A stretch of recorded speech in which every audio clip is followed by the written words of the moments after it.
është një protestë kundër arrogancës, pro transparencës. Ti çfarë ndjen kur sheh protestuesit? Nuk besoj ka vetëm gjëra protesta negative mbrapa, nuk besoj që ka vetëm lef, nuk besoj që ka vetëm oportunizëm, nuk besoj që është gjithashtu shumë e plotësuar në ide të qartë çfarë ka mbrapa, a ka një kauzë, a ka një platformë, absolutisht jo, mund të ketë sigurisht edhe jo një informacion të plotë, për dhe pse çfarë kundër po protestohet, po kjo ndoshta bën pjesë gjithashtu edhe mangësitë që ka pas nga ky projekt dhe e cila shkakton ndoshta edhe këtë mosdije të çfarë po protestohet dhe pse po protestohet, a kupton? Pra ti e mendon që është e frymëzuar kryesisht nga projekti dhe nga emrat që përfshihen atje, por nuk është vetëm ajo, është më gjerë se aq, është më e akumuluar, pavarësisht se nuk ka një qëllim final. Nuk besoj që ka njerëz që janë kundër investimeve të Shtetit Bashkuara apo të perëndimit apo partnerëve tonë, por jo me çfarëdo lloj mënyre dhe jo me çfarëdo lloj situate, jo me çfarëdo lloj kushte.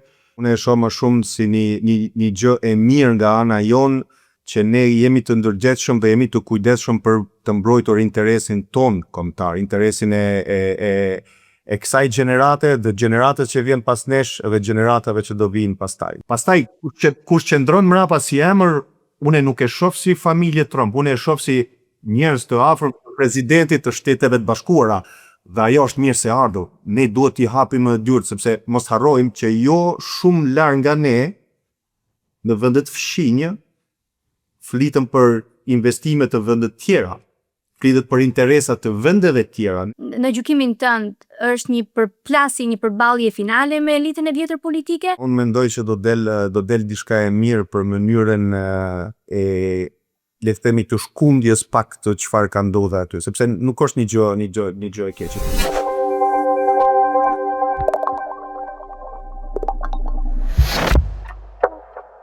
5 vjet më parë, kur u largova nga Shqipëria, nuk e imagjinoja dot këtë zgjim qytetar që kemi parë këto ditë në zemër të Tiranës. Nuk ishte i dukshëm zemrimi i rinisë shqiptare, që duket ka mbajtur përbrenda kaq shumë forcë, dinjitet për të shprehur pakënaqësitë në mënyrë qytetare të kthellet e mbreslënse. Me të ftuarin tim të sotëm, kemi qenë dikur fqinj në Tiranën e Melodis, Bojkenit, Thomasit, Enkelejdes. Sot familjet tona janë larg fizikisht, ne në Washington DC, Loriku dhe Monika në Rom, por distanca gjeografike nuk e ka zbehur as pak lidhjen tonë me vendin, madhreun. Zemrën vazhdojmë ta kemi në Shqipëri. Loriksana, kënaqësi që të kam këtu.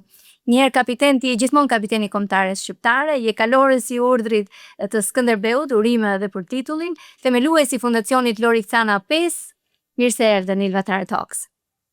Mirë se të gjeta, dhe në fakt nuk e dia është një ftesë jote apo një ftesë imja, por gjithsesi kishim kohë që nuk kemi biseduar dhe besoj është një format jashtëzakonisht i mirë që të rigjejmë familjet mes nesh dhe të ndajmë disa tema që janë aktuale dhe për vendin tonë.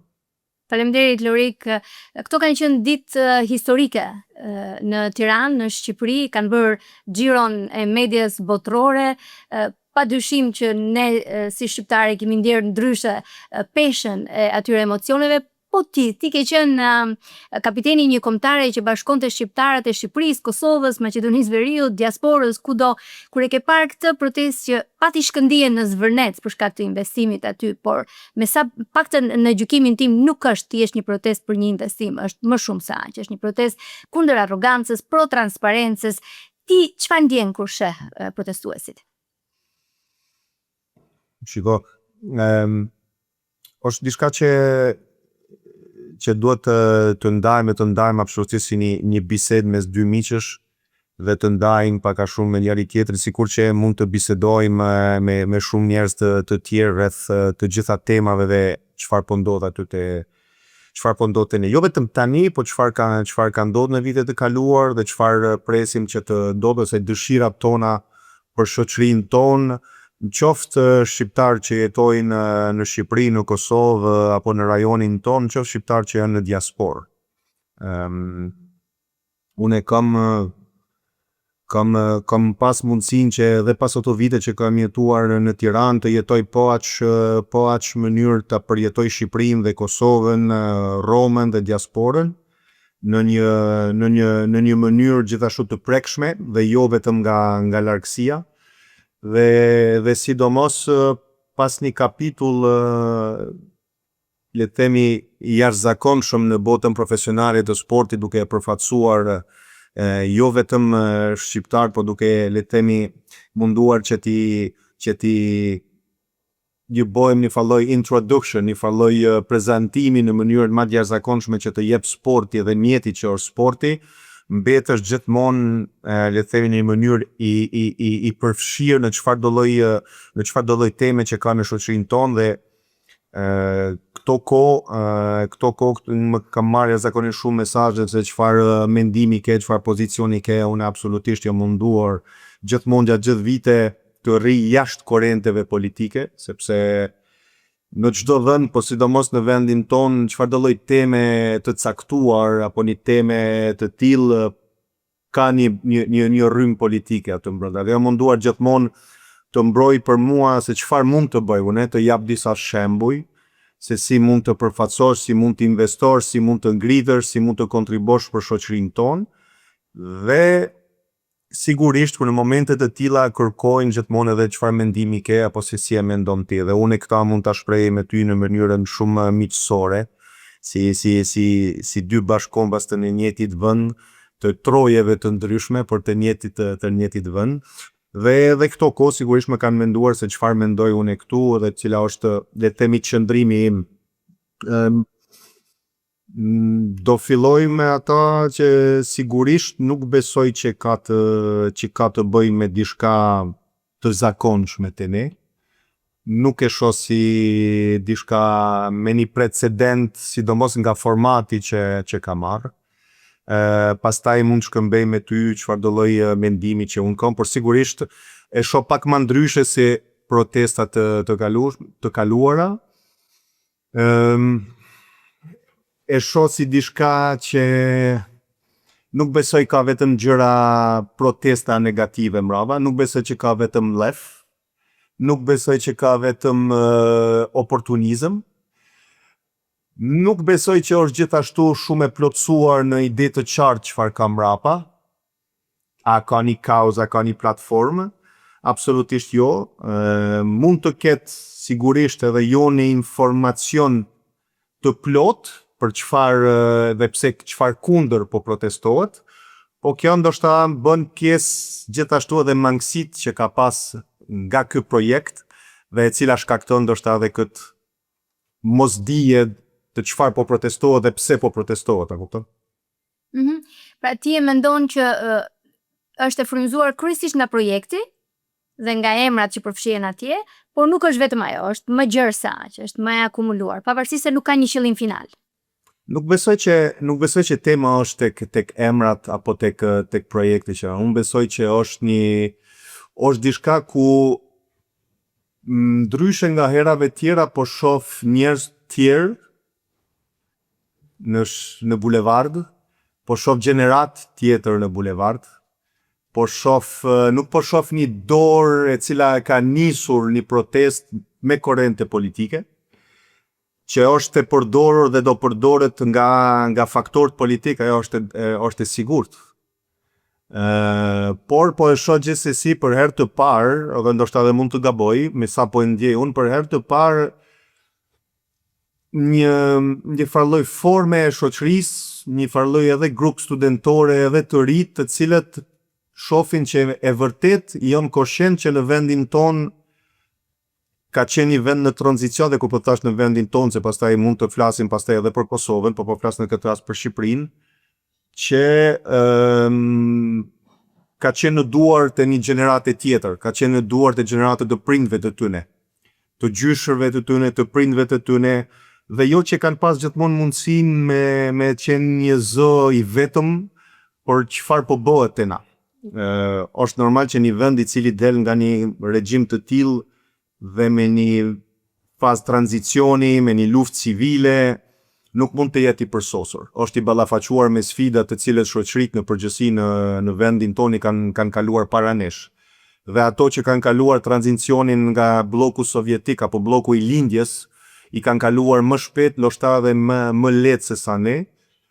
Por shumë pak nga vendet të cilët kanë qenë të atij bloku kanë mundësinë të jetë gjeografikisht aq mirë të pozicionuar edhe me një pasuri, le të themi, natyrore siç e kemi ne. Dhe unë po e shoh për herë të parë një rini e cila do me thonë të vetëm e thonë shikoni, e kemi një falloj ide ndryshe, apo duhet që të funksionon ndryshe, a duhet të jemi përfshirë në çfarë do lloj gjëje të cilët prek pasurinë tonë apo të ardhmen tonë. Pa i thonë jemi të dorëzuar dhe do largohemi patjetër. Unë mendoj që të rritë të ne e dinë dhe nuk janë naiv me thonë që gjithçka është lule te na. E dinë që ka me pas probleme, e dinë që ka me pas pengesa të ndryshme, po këtë herë po e shoh pak si një qëndrim i cili lind me një pasuri natyrore, nuk do e përfshija me emrat, sepse emrat që janë aty, Ilva, me thënë të drejtën, mbeten emrat të cilët janë me projekt, pavarësisht që mund të jenë fonde nga meslindja, nga vetët e shteteve të Xhirit Persik, por gjithsesi mrapa aty janë njerëz të afërt të presidentit të Shtetit Bashkuara dhe për ne, unë jam i parimit që çfarë do lloj gjëje që është nga Shtetet e Bashkuara apo me ombrellën e Shteteve të Bashkuara në rajonin tonë është mirë se ardhur dhe duhet jetë mirë se ardhur, duhet t'i hapim dyrt, por në këtë radhë shoqëria jonë, njerëzit tonë janë ngritur që jemi okay, nuk besoj që ka njerëz që janë kundër investimeve të Shteteve të Bashkuara apo të perëndimit apo partnerëve tonë, por jo me çfarë do lloj mënyre dhe jo me çfarë do lloj situate, jo me çfarë do lloj kushte, kështu që nuk e shoh si një gjë negative që të ketë një protestë duke i thonë që dojmë pak më shumë informacion sepse nuk është pronë private, pavarësisht që ajo tokë mund të flasim pastaj për hipotekën e tokës, mund të flasim për çfarë do lloj probleme që ka Shqipëria dhe ka me mia probleme në këtë aspektin. Problematika. Megjithatë, ky emri Trump, Ivanka, Jared Kushner që janë te ky projekt, i kanë dhënë këtë bujë ndërkombëtare, sepse paktën këtu në Amerikë u fut edhe brenda debatit brendshëm politik. Mendoj që edhe për faktin e kësaj jehone që mori shumë miq të tutja me sigurt ashtu si edhe të mit ndërkombëtar na kanë shkruar hey, urime që apo ndodh në Shqipëri edhe në Tiranë me këto protesta, ti si ju e përgjigjer nëse të kanë shkruar ashtu si unë? Unë e shoh ndryshe, Iva, unë e shoh më shumë si një gjë e mirë nga ana jonë që ne jemi të ndërgjegjshëm dhe jemi të kujdesshëm për të mbrojtur interesin ton kombëtar, interesin e kësaj gjenerate dhe gjeneratës që vjen pas nesh dhe gjeneratave që do vinë pastaj, sepse besoj që ne secili bëjmë më të mirën sot për të kujdesur për neve, për familjarët ton, po çdo gjë e ka një kauzë pak më të madhe. Nuk duhet të nalemi një anë dy gjenerata, or sikur që ti investon në një, le të themi, në një trua, në një patundshmëri, në një biznes, në një pasuri e cila ti do e gëzosh, por nuk është më e rëndësishme, është se çfarë do lesh aty mbrapa. Pasurinë tonë ne nuk e kemi në pronë. Neve na e ka fal Zoti atë pasurinë, ne jemi thjesht duhet kujdesemi për ta në mënyrën sa më të mirë. Dhe është gjë e bukur që ne japim një mesazh që jo çdo gjë mund të bëhet në çfarë do lloj mënyre, pavarësisht se kush është. Pastaj kush qëndron mbrapa si emër, unë nuk e shoh si familje Trump, unë e shoh si njerëz të afërt presidentit të Shteteve të Bashkuara, dhe ajo është mirë se ardhur. Ne duhet t'i hapim dyert sepse mos harrojmë që jo shumë larg nga ne në vende të fshinjë flitëm për investime të vende të tjera. Flitet për interesat të vendeve të tjera. Ne duhet jemi mirë se ardhur që kemi këtë krahun ton që do me ardhë ne. Por nuk besoj që i bëjmë ne diçka kundër vetës, të japim një fallë pozicioni, se gjithmonë jemi më i mirë me mikun tëng, kur ti del hapur se çfarë pret. Pastaj hapësirat të ne në vendin ton do ketë gjithmonë dhe janë mirë se ardhur. Ti ke të drejtë, Lorik, në analizën tënde se kjo është një zemrat, një revolt ndaj një elite politike të këtyre 36 viteve të fundit, që në një farë mënyre e ka marrë kontrollin e jetës politike të vendit, dhe jo vetëm, edhe ekonomike, dhe gjithë frymëmarrjes që duhet ketë një qeverisje. Dhe ky brez deri tani nuk i është ndier zëri, por ky zgjim qytetar i ndërgjegjes që shpërtheu përmes rinisë është në gjykimin tënd është një përplasje, një përballje finale me elitën e vjetër politike apo do doj kohë që gjërat shkojnë vend pas kësaj proteste, që të shohim rezultatet se si do përfundoj. Nuk e di, Ilva, unë do mund të ta kthej edhe ty për pyetje, le të themi se me pas se çfarë mendimi ti ke në këtë rast. Unë mendimin tim e shoh si një gjë e duhur, një gjë e mirë. Por jo vetëm nga qëndresa ndaj një topik, një çështje. Sepse këtu çështja ka të bëj me një qëndrim edhe sa e ne jemi të përkushtuar si shoqëri për le të themi një gjë e cila një pronë, një gjë që është e jona. Kjo është një mënyrë e këndvështrimit edhe qëndrimit dhe ata mund ta japim dhe do bisedojmë edhe për këtë gjë. Unë e shoh sigurisht që diçka një gjë e mirë se jep një farë mesazhi më në fund që ndoshta deri tani të rit nuk janë përfshi asnjëherë sepse ndoshta as nuk i kanë pyetur, ndoshta edhe i kanë lënë anash, por kjo mund të jetë edhe faje edhe kësaj gjenerate. Ndoshta është edhe pengu i kësaj gjenerate, se ka qenë një gjenerat që ka ardhur mas luftës civile dhe ndoshta për herë të parë është një kauzë të bëhet një faktor. Edhe e kuptoj çfarë thua, unë mendoj që kjo elita politike, qoftë në pushtet apo në opozitë në Shqipëri, nuk kishte krijuar mekanizma që rinia të shprehej, apo që të merrte dhe edukimin e duhur dhe të kishte formimin e duhur për mendim kritik, apo dhe hapësirën e duhur për shkak të klientelizmit të krijuar nga elita politike në media, në biznes, kudo. Nuk është se ekzistonin mekanizma që rinia të dilte të shprehte mendimin apo t'ja merrte njerin konsiderat. Kështu që e kuptoj çfarë thua, që dhe kjo apatia që është gjykuar ky brez ka ekzistuar në të vërtetë, por edhe për shkak të politikës mbyllur që kishte krijuar pushteti dhe pushtetet në fakt. Ne jemi mësuar që edhe opozita ka pushtetin e saj politik në Shqipëri, janë bashk. Çfarë do të gjëja që do del nga kjo, unë mendoj që do del diçka e mirë për mënyrën e le të themi të shkundjes pak të çfarë ka ndodhur aty, sepse nuk është një gjë e keqe. Pastaj mund të bisedojmë, a është diçka që mund të rrezikon këtë investim të saktuar, a mund të jetë diçka shumë e dëmshme, a jo e dëmshme. Kjo është një temë që mund ta bisedojmë. Por që të rit ton shkojnë përtej kësaj gjëjes i djathtë i majt, diçka e mbyllur, listat e mbyllur, qarqet e mbyllur me një falloj mund të them një falloj karikature i qendra jugu i majte, qendra veriu i djathtë apo kësaj lloj gjëra të kaluara të një kohe tjetër, mund ta shoh si një gjë jashtëzakonisht të mirë. Unë një gjë kisha pyetur, kjo do shta me ta pa dhe mendimin ton, sa mendon që nga këta të rinj që kanë dalë në bulevard kanë votuar në zgjedhjet e kaluara apo në zgjedhjet e mëparshme? E di pse bën këtë pyetje, kam menduar dhe unë shumë këto ditë. Mendoj që janë ata që nuk kanë votuar. Ka qenë ajo pjesa gri që ne kemi në çdo proces zgjedhor që nuk përfshihen dhe nëse i dëgjojmë sot me shumë të drejtë, me plot të drejtë nuk janë përfshirë, sepse janë kundër alternativës që kanë pasur deri tani, nga të dyja palët. Kjo diçka që funksionon te na. Lida nuk besoj që është diçka që funksionon te na. Ne kemi një kryeministër që është në mandatin e 4 dhe para një vite ka marrë 80 sa mandate.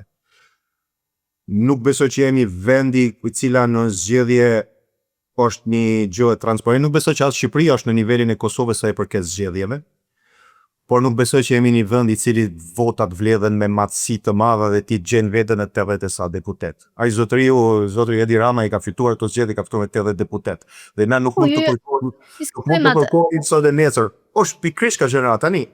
Unë mendoj që kjo mund të nivojë si një piknisje për të ketë një qëndrim tjetër të këta dhe mos të vazhdojnë të përfshihen më shumë, dhe po besoj që është jashtëzakonisht shumë temë bukur e fortë dhe një dëshmi që të rinjt tonë janë të lidhur me vendin tonë, nuk e shohin mundësinë vetëm për të larguar dhe thjesht kanë dëshirë që të përfshihen më shumë. Dhe kjo temë u bë temë për momentin tim sepse për një gjë kaq të rëndësishme, e mirë apo e keqe, një gjë kaq të rëndësishme kanë nevojë që të përfshijmë, se është toka e tyne e cila mund të bëni diferencë madhe. Dhe unë mendim që kjo ka qenë problemi më i madh që askush nuk i ka pyet për asgjë për një gjë kaq të rëndësishme.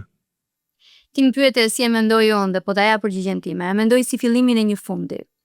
Dhe pavarësisht se si do të shkojë rezultati final i kësaj proteste, sigurisht që do të ketë rëndësi se si do të zhvillohet dhe si do të përfundojë.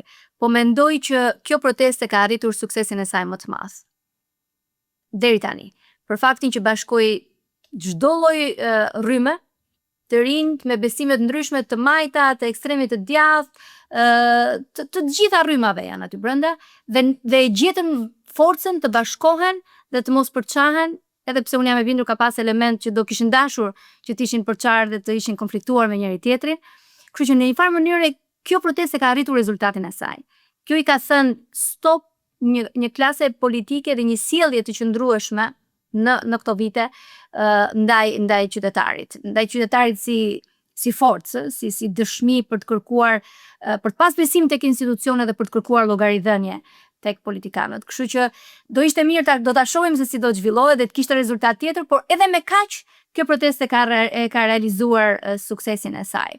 Dhe këtu duhet ndalem pak. Ti për t'ju kthyer metaforës kapitenit në sport, kur një ekip e humbet besimin tek arbitri, që në këtë rast është elita politike, është qeveria në protestën aktuale, loja dhe sidomos loja e ndershme bëhet e pamundur kur humbet besimi tek arbitri. A mendon ti se shqiptarët përmes kësaj proteste këtë po thonë që kemi humbur besimin te kjo klasë politike, tek institucionet aktuale dhe duam një Shqipëri të re? Unë besoj që shqiptarët dojnë dhe kanë pas dëshirë gjithmonë të jenë në situatë akoma më ndryshe, të jenë akoma në një situatë le të themi ku disa gjëra duhet të ishin të kaluar, disa stepa duhet të kaluar, por ne që kemi përjetuar shumë nga jashtë, që shohim, që e përjetojmë, unë e kam pas fatin që të jetoj, kam fatin që të kaloj jashtëzakonisht shumë kohë. Nuk e perceptojmë në asnjëherë se si e percepton dikush që ka qenë gjithë kohën aty, dikush që jeton në zonat rurale apo jeton asin. Ne nuk jemi këtu për të gjykuar se çfarë është bëjmë, jemi këtu për të gjykuar se si po e shohim ne dhe si mund të japim secili gjën më të mirë. Mund të japim një gjën më të mirë, le të themi si mendim se si mund të jetë një ndryshim për të përfshirë më shumë, një ndryshim për të ndryshuar një farloj rregulli i cili është bërë në këto 30 vitet e fundit. Dhe çdo gjë e cila është për përmirësimin e për përfshirjen dhe akoma për le të themi mirëqenien, në qoftë edhe nga njerëz për të parë të ardhmen e tyre në vendin tonë, se ne akoma ju ftojmë me një sfidë e cila është për të krijuar një familje që e sheh në ardhmen në vendin tonë. Dhe askush nuk është naiv me pas se ne nuk do kishte emigracion për shembull, apo do kishte gjithmonë të gjithë të kënaqur. Këto e di, unë mendoj që ka bërë jashtëzakonisht shumë gjëra të mira përpara, ka pas shumë procese të mira përpara. Unë besoj që me të mirat e me të keqet në këto 30 vitet e fundit ka pas edhe jashtëzakonisht gjëra të pozitive. Edhe në këto qeveritë e fundit të zotit Rama, Shqipëria është bërë një faktor, e ka quar Shqipërinë si një faktor dhe një pol që është përfolur, një pol gjëra të cilët po u ktheve në vendin ton, ka pas shumë gjëra që janë përmirësuar. Po këtu nuk kemi të thonë a ka mos të hijmë në gjërat të cilët banale të njerëzve, të cilët janë me një interes apo një tjetër të një partie politike, se shpesh te na jemi akoma në një shoqëri ku dallojmë për shqiptarët e diasporës, jemi akoma në një shoqëri që unë për shembull i kam njerëz të mi në një krah, mund të kem punë me një krah, mund të kem interes me një krah politik, dhe çfarë do lloj gjë që bën ai krahu tjetër e shaj jam kundër. E jam i qartë. Kështu që ne duhet dalim se cilën mund t'japim na më të mirë dhe mund t'japim një ide si mund të jetë më mirë. Përfshirja e një shtrese e cila ndoshta nuk është ndëgjuar deri tani, mund të bën vetëm mirë. Pastaj a mund të ketë reperkusione apo mund të ketë gjëra të zhvillen në këtë rastin e këtij investimit apo të tjerë, ata nuk e di. Po përfshirje sa më e madhe, edhe sa më transparencë dhe dëshirë me u përfshi nga një stres apo nga një rinia, por neve na bën vetëm mirë se mas një gjenerata kush do e ketë vendin, do e kenë ata, nuk do e kenë gjenerata jona, po gjenerata e prindve tonë. Kjo është besoj një gjë e rëndësishme. Lorik, a mendon ti se qeveria, politika në përgjithësi e kanë vlerësuar këtë ndjeshmërinë patriotike të shqiptarëve? Në përgjithësi në sjelljet e tyre, sepse në këtë protestë, këta të rinj që ne po flasim, që i quajmë brezi TikToku-t, rrjeteve sociale, interneti, blogerët, influencer, në një farë mënyrë kanë qenë vërtet apatik deri tani apo indiferent, apo dhe nuk ka dëgjuar njëri fjalën, edhe nëse e kanë thënë mendimin e tyre. A është ky rizgjim i ndërgjegjës kombëtare një pasojë direkte e faktit që politika e ka injoruar patriotizmin deri tani? Kjo është vështirë për ta thonë se si e kanë perceptuar. Unë mendoj që politika gjithmonë e ka parë se çfarë do të gjëhet që ndodhen dhe kanë në situatën në kontroll. Nëpërmjet mënyrës se si është bërë politika, në mënyrën se si kanë shtruar durt pastaj në institucione, në rajone, në bashki, në shoqërinë civile, në lloj biznesi, në lloj çfarë do të gjëhet që prek. Pushteti prek pastaj me mira funksionar dhe shtrihet në një farlloj dominimi të pushtetit. Unë nuk është një gjë që nuk shkon edhe nuk ndodh në vende të tjera, por është diçka të cilët në një kohë duhet të rikthehet merite, ai që ka bërë më shumë ti duhet të vazhdon dhe të merr mbi sup akoma pjesën tjetër. Unë nuk besoj që është e rastësishme, nuk jam nga ata që mendoj që një qeveri mund të rrinë për 3 a 4 mandata sepse thjesht e ka organizuar diçka edhe rrinë. Nëse një qeveri dikush do me erxon. Nëse të vërtet ka diçka që do me bo, gati shumë i sigurt që edhe në vendin tonë, kështu që për momentin jemi në një moment i cili ndoshta kjo mund të shërben një ndërgjegje akoma më të shumë që duhen akoma shumë gjëra për të ndryshuar që njerëz jo vetëm të jenë të kënaqur, po të kenë një mirëqenie se na tani mo jeni në fazën Ilva ku njerëz tonë suksesin më i madh dhe akoma po e them edhe në 2026 është që ta shohin jetën e tyre edhe të fëmijëve të tyre në vendin tonë. Kjo është sfida më e madhe. Edhe nuk mendoj që faza politike shumë vështirë arrit të kthehet, se shumicën e politikanëve e shohin si një platformë për të ngritur vetë në një farë niveli. E shohim si një platformë për me qenë një figurë. Kështu e kam perceptuar gjithmonë. Janë shumë pak individë të cilët kanë mrirë në nivel dhe dojnë me e përdorat platformën e njohjen e tyne, dëshirën e tyne, adhetarinë e tyne, njohjet e tyne për të dhonë një kontribut. Se unë gjithmonë e kom patë na si një platformë për të bërë dikush. Kështu që derisa asi do jetë gjithmonë e vështirë, kupton? Në 2011 ka pasur një debat për censusin, sidomos për pyetjet mbi kombësinë, për fen, atëherë frika ka qenë se identiteti mund të copëzohej në formular, madje ka dhe pamje të thuat që u flet tifozëve në stadium ku i thuhet se thuajini të gjithëve se kombësia dhe shqiptaria nuk shitet. Disa nga parullat në protest janë Shqipëria nuk shitet dhe nuk është për shitje. Dhe sot frika e të rinjve është se Shqipëria, territori mund të copëzohet nga projekte të ndryshme apo nga interesa të caktuara.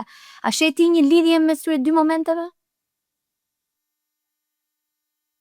Dëgjoj, e shoh një lidhje nga virtytet dhe burimet që janë aty brenda për të pasur një ndërgjegje se cila është e mira për të gjithë ne. Në momentin që bëjmë gjërat të mira dhe të kontribojnë dhe e shohim për le të themi përparimin, mirëqenien, ngritjen, lartësimin e vendit tonë, e emrit të vendit tonë, qoftë Shqipëria apo Kosovë, ajo janë të njëjtat lloj virtyte dhe dashurie që është aty mbrapa.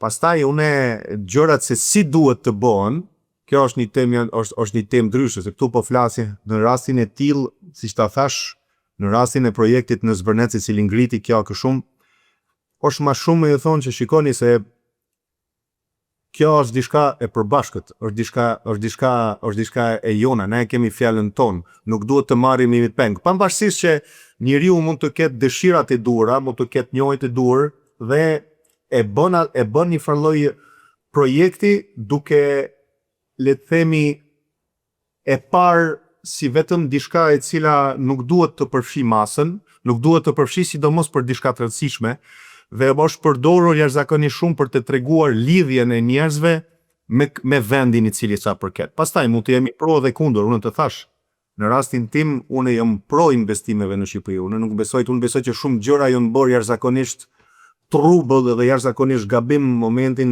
e atij 10-15 vjeçarit kur në shumë raste janë betonizuar, janë shkatruar jashtëzakonisht shumë gjëra.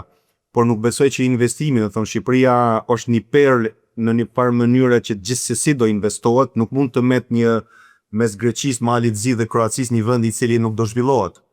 Pastaj në këtë rast nuk po flasim se unë jam i mirë se ardhës, sidomos kur të thash, kur vjen pjesën me nga perëndimi dhe nga partner ton, duhet absolutisht të ndihmojmë, duhet absolutisht të kenë një vlerë shtuar kur dhe ata shohin profitin e tyre, se askush nuk vjen te ti me të bëni favor. Ata i dojnë interesat e tyre dhe është shumë normale. Por në momentin që ti ajo jep mundësinë, janë gjëra që ne i përfitojmë, që nuk i dëmtojmë këto tona. Dhe nëse këto tona nuk dëmtohen, ndihmohen dhe japin një mirëqenie akoma më të madhe, janë mirë se ardhur dhe bini ne duhet të kërkojmë që të kemi mundësi t'i afrojmë njerëz. Por për gjithmonë interesi i parë është interesi i shoqërisë tonë dhe i vendit tonë që duhet jetë mbi gjithçka. Dhe kjo është diçka që do e shohim se çfarë do den. Në fakt, mua kur më pyetën, unë i thash në momentin që është diçka e cila nuk cenon vendin ton, tokën ton, ekosistemin, pasurinë, ja jep një shtyrje rajonit, vendit, atëherë është mirë se ardhur. Pavarësisht që në raste të tilla, nëse vërtet ishte diçka vetëm për faunën edhe për florën, në momentin që kaloi ligji vitin e kaluar për zona të mbrojtara, duhet të kishte ndodhur një njëjta gjë në bulevard dhe nuk ndodhi, ja kupton? Kupton? Po, ka një argument që pse nuk u protestua kur u hap dera për këtë investim dhe jo tani. Shiko, nuk besoj se ka njeri sot që ta jep dot të përgjigje edhe në Shqipëri, sepse vërtet mendoj që ka qenë një pik vlimi, një tipping point kjo që ka ndodhur. Kanë qenë shumë gjëra të agrumbulluara. Ndoshta edhe ai ndryshimi i ligjit që ka kaluar ashtu, apo edhe pse unë më thonë që është protestuar, po pa kush e ka mbuluar protestën dhe atëherë.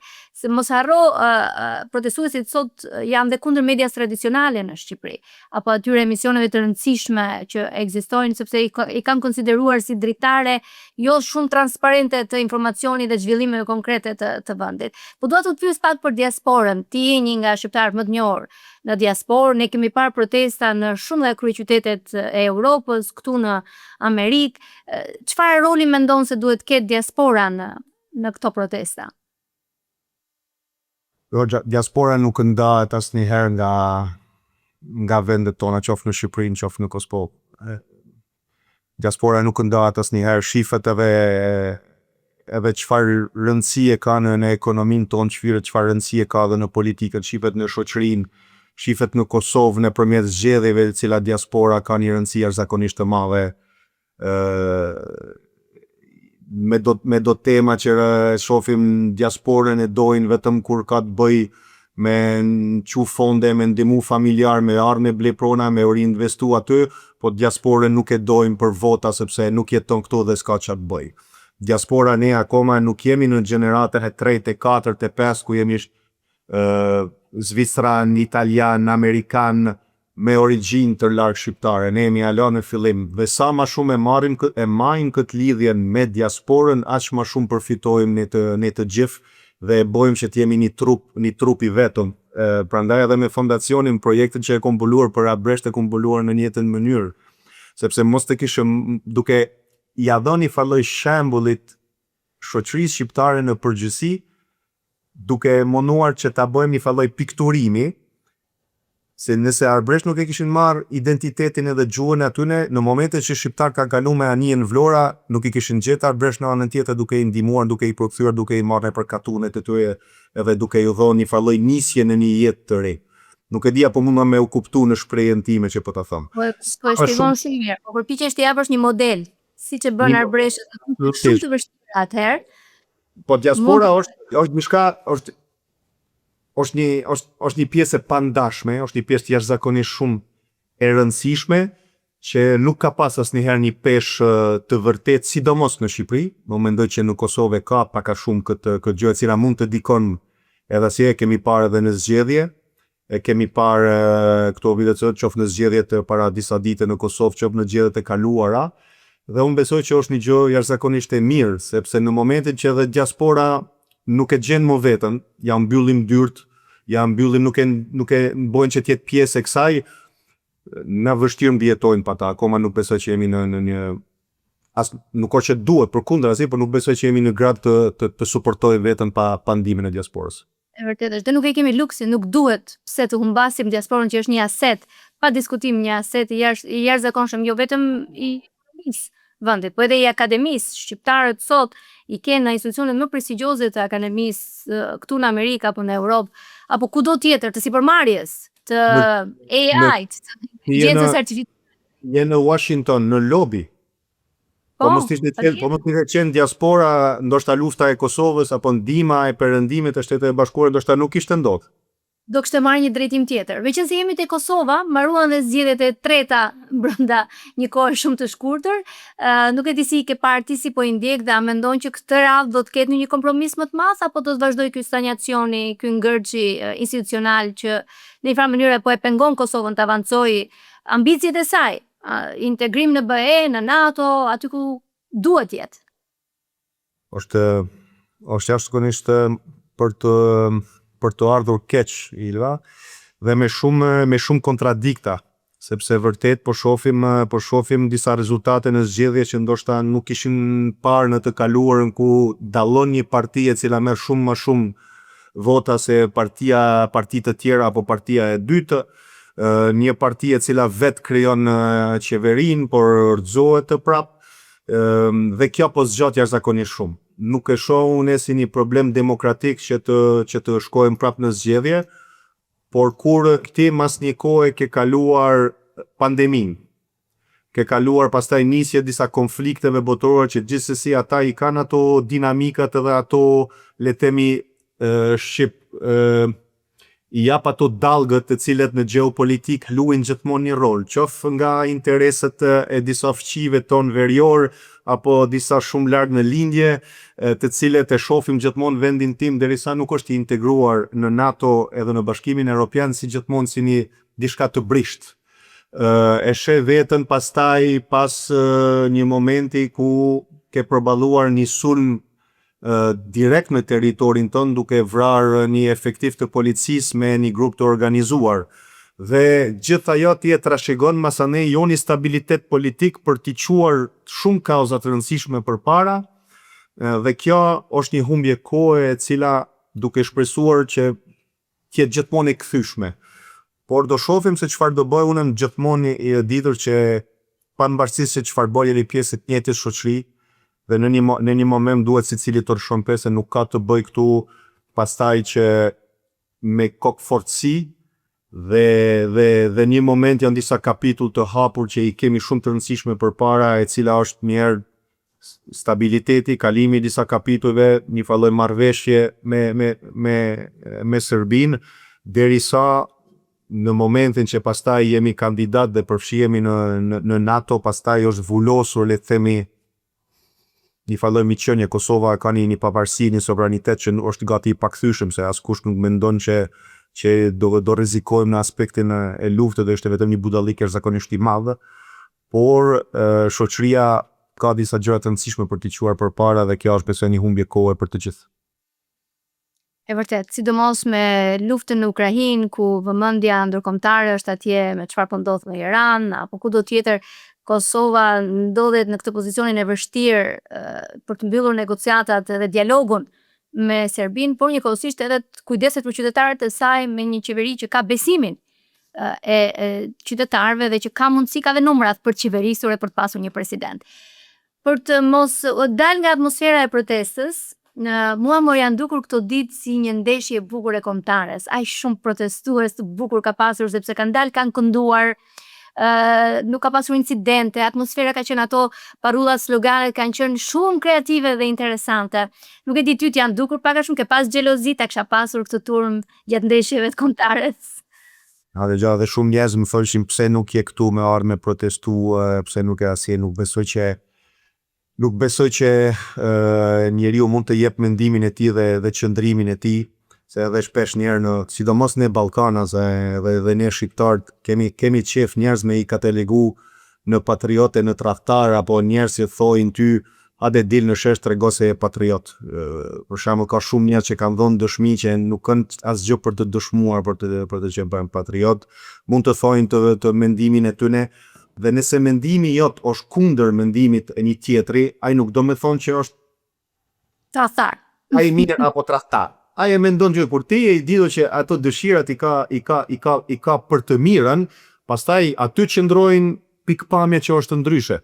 Unë kam thoni, kam qenë gjithmonë pro kësaj protestet për të dëshmuar që ne dojmë vendin ton, duhet të kujdesemi për vendin ton, sidomos kur ka bëj për diçka aq të rëndësishme, e cila është direkt e përfshirë afër një zone që është pothuajse unike në Evropë, e cila mund të, le të themi, nëse nuk merr kujdesin e duhur, unë nuk besoj që sigurisht kur ti ke qeveri mund t'i pyesësh gjithkohën për çfarë do lloj gjëre. Po jo disa gjëra të cilet njerëzit tani kanë dalë kanë thonë shikoni se duhet të jemi më shumë të përfshirë në tema të tilla. Sigurisht ka qenë e bukur, siç thash në fillim të bisedës ka qenë ndryshe, sepse edhe njerëz që kanë dalë aty, edhe policë që I shifsha në rrugë I shifshin si pjesë të tyre, duke I përqafuar, duke florë, duke folur me ta. Kur ishte PD-ja, PS-ja ishte rromu jashtëzakonisht e madhe, tani është pura PS-ja, kur del PD-ja mendojnë që ata policë që e bojnë detyrën aty në armiku dhe fillojnë gjuhën asi, këtu është ndryshe, këtu duket si një trup I vetëm që ka diçka për të thonë që duhet të jetë pak ndryshe në mënyrën. Pastaj vendimet, a është e mira, nuk është e mira, ato mund të mirën, jemi një shoqëri demokracie dhe shoqëror që është e tillë. Për të mbetur tek kombëtarja, ti ke qenë kapiten kur e çove Shqipërinë në Euron e 2016-s. Sot kombëtarja ka një brez tjetër, ka një trajner tjetër, por shumë lojtar nga diaspora. Pse nuk po arrim dot që të kemi një ekip të mirë edhe me lojtar vendas, ta zhvillojmë futbollin vendas. Unë e di që edhe ti me fondacionin I jep kontributin ton tek të rinjt për sportin, por a mendoj që do të kemi do vi dita që të kemi besim dhe të kemi talente që mund t'i zhvillojmë brenda vendit, apo do të varemi gjithmonë nga diaspora? Ilva, do t'jap diçka shumë bukur se edhe ata njerëz që nuk janë të pasionuar mas futbollit apo jo dashamirës të futbollit, cila është një pjesë shumë e madhe e shoqërisë që e don futbollin. Por për ata që mendojnë që futbolli është thjesht një sport apo një argëtim, e kanë një falloj pikpamje shumë të kufizuar. Ne e kemi pasur çfarë arrit arti, muzika, sporti me bo në vendin tonë, qoftë me Majlinda Kelmendi me Kosovën, apo me Kombëtarën, apo me Dua Lipa, apo me Mira Murati, atë gjëra të tilla. Thyen bariera dhe prekin një masë I cili ti mund të bësh çfarë do të gjë nuk e kap. Dhe është shumë vështirë që të arrish kësaj lloj nivele. Ndoshta ata që do na ndjekin nuk e ndin kush është George Bernard Shaw, ka thonë që sporti dhe futbolli është arti për të komprimuar historinë universale në 90 minuta. Sepse aty brenda ka identitet, pregaditje, investim, arsim, burim, virtyte, pasion, zhgënjim, humbje, çfarë do lloj gjëje. E sporti e futbolli e bën në këtë në mënyrë duke u përfshirë aty. Siç ka bërë kombëtarja rrugtimin e saj simbolik me atë kohë duke I përfshirë të gjitha shqiptarët dhe duke qenë bashkë kemi arritur, është një pasqyrim edhe të shoqërisë tonë. Nuk e kemi më na sfidën se çfarë bëjmë jashtë apo çfarë arritën shqiptarët të bëjnë jashtë. Na sfidën e kemi ose sa japim mundësi atyve që janë aty të arritën nivelin dhe të kenë mundësinë më të mirë për të nisur. Sfida e futbollit për shembull në Shqipëri nuk është më vetëm kombëtarja me shku më kualifiku, sigurisht do janë gjëra të jashtëzakonshme që prekut majnë. Por është se çfarë bën ti aty fëmijët më u dhon dëshirën me u përfshi në sport, më u mundsu prindve me I çu fëmijët me u marrë në sport, me I bë fëmijë më të mirë, më të shoqërues, më të shëndetshëm, edhe më u dhon dëshirë pastaj kombëtare edhe dëshirë me u marrë me futboll.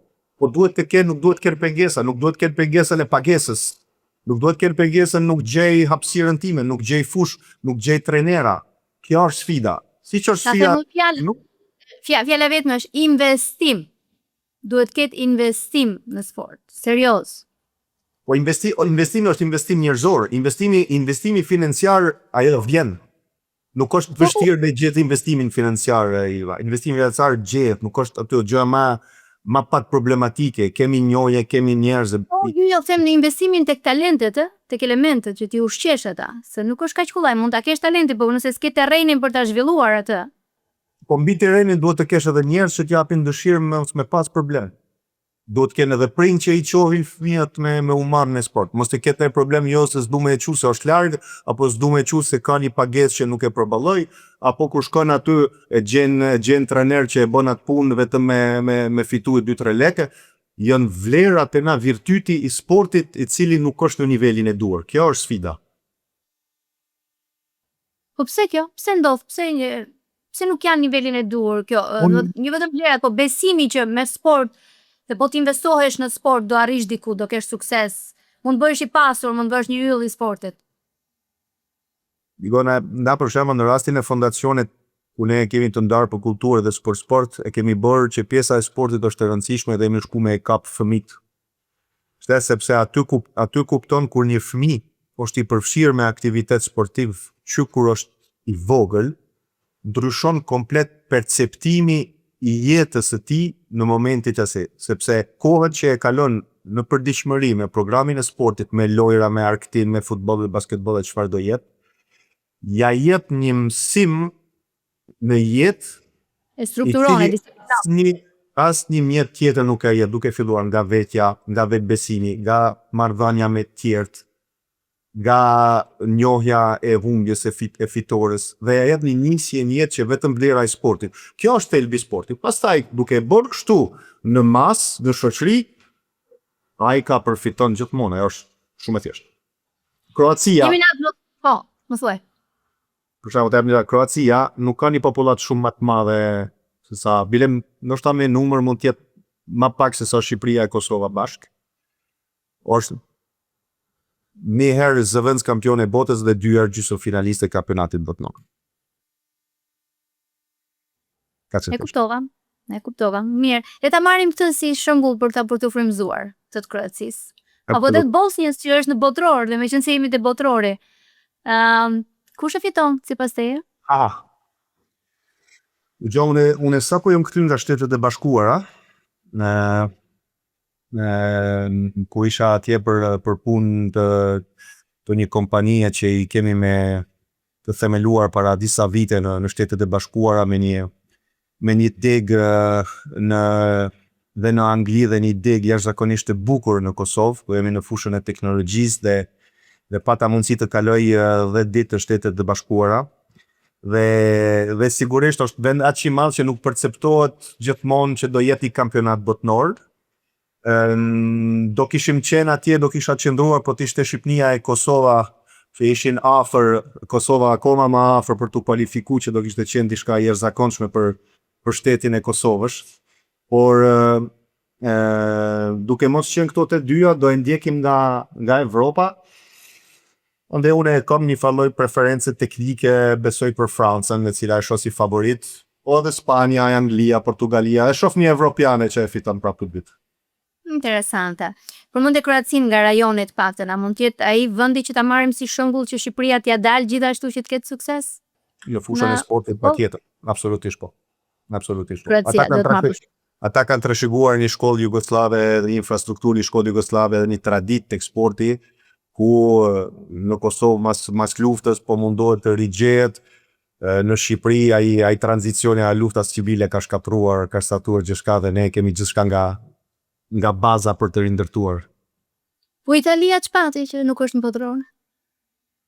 Nuk investon mjaftoshëm tek të rit. Nuk e kanë të njëjtën lloj, si thash, gjithçka vjen nga burimi, nëse nuk ka mjaftueshëm të rit që dalin me lujt, kalojnë më shumë kohë brenda shtëpisë. Nuk dalim me masa, nuk e kanë pasion këta, lartë pastaj do shtohen numrit huajve në kampionat dhe do ketë ma pak italian për ekipin kombëtar, dhe është shumë e thjeshtë. Që të luftojnë me zemër për kombëtaren e tyre. Lorik, u kënaqja me këtë bisedë, kam vetëm një pyetje të fundit, se dua të lë të vazhdosh me aktivitetet e tua dhe të përgëzoj dhe për punën që bën me fondacionin, me dashamirësinë dhe dashurinë që jep trojeve tona. Po nëse ke një mesazh për protestuesit, ose për një nga protestuesit tani që janë në shesh në Tiranë, Cili do t'ishte ai mesazh? Çfarë do i thoja? Jo, nëse është të bojnë llogarit me veten në mënyrën se si janë rritur dhe me vlerat që janë rritur dhe të bojnë llogarit me Zotin. Nëse ata mendojnë që janë në rrugën e duhur dhe e shohin si një gjë të rëndësishme dhe dojnë të ndryshojnë dhe duhet të ketë një zë më shumë, atëherë mos të dorëzoheni. Të jenë të kujdesshëm nga preja dhe nga dinamikat politike që të ne shfrytëzohen 365 ditë në vit, përdoren në media, mos të bijmë prej. Këtu kemi të bëj me një shembull shqiptarës duke dëshmuar dashuri për vendin. Pastaj, çfarë a bëhet ky projekti? A nuk bëhet ky projekti? Kjo është diçka që do e shohim në të ardhmen. A është gjë e mirë që të vinë të investojnë në Shqipëri? Patjetër. A është rasti i duhur me mbrojtur vendin tonë dhe ambientin? Patjetër.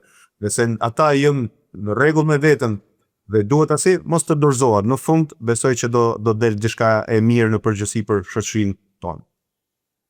Ke të drejtë Lorik, Cana, bashkohem me ty, le të bëhet më e mira për shqiptarin. Absolutisht. Faleminderit.